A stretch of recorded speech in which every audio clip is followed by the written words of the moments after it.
चला तर मग डोनाल्ड ट्रम्प यांच्या इराण धोरणाबद्दल बोलूया. यात खूपच विरोधाभास दिसतोय.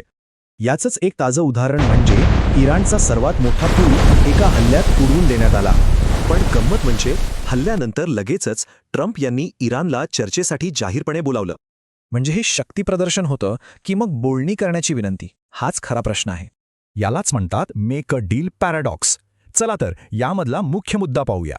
विश्लेषकांचं म्हणणं आहे की सतत डील करण्याची भाषा करणं हे कमजोरीचं लक्षण मानलं जातं. जेव्हा एखादी बाजू शक्तिशाली असते तेव्हा ती अटी ठरवते, पण कमजोर बाजू मात्र डीलसाठी विनंती करते. याआधीही मोठ्या कारवाया झाल्या, पण तरीही इराण बोलणी करायला तयार झाला नाही. तर मग फक्त एक पूल पाडून परिस्थितीत नेमका काय फरक पडणार आहे? आणि या गोंधळात भर घालणारी आणखी एक गोष्ट म्हणजे सतत बदलणारे लक्ष. हे समजायला एक सोपं उदाहरण घेऊ. समजा पहिलं लक्ष आहे हे पेन मिळवणं. पण जसेही ते पेन मिळतं तसं लक्ष बदलतं. आता आपल्याला घड्याळ हवंय.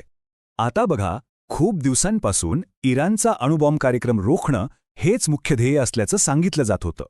पण मग अचानक ट्रम्प म्हणाले की मला त्याची पर्वा नाही, कारण तो कार्यक्रम खूप खोलवर आहे. मग जर मुख्य ध्येयालाच किंमत नसेल तर मग नेमकं काय साध्य करायचं आहे? मग या सगळ्या मागे नेमकं कारण काय असू शकतं? याचं उत्तर देशांतर्गत राजकारणात असू शकतं. पुढच्या 6 महिन्यांतच अमेरिकेत निवडणुका आहेत आणि राजकीय विजय मिळवण्यासाठी मोठा दबाव आहे. म्हणजे निवडणुकीच्या तोंडावर परराष्ट्र धोरणात एक मोठा विजय मिळवण्याची ही एक धडपड असू शकते. आणि यामुळेच एक असं धोरण तयार झालंय जे गोंधळलेलं दिसतं आणि ज्याला स्पष्ट ध्येयच नाही. मग अशा खेळात जिथे नियमच स्पष्ट नाहीत तिथे खरा विजय कोणाचा होतोय?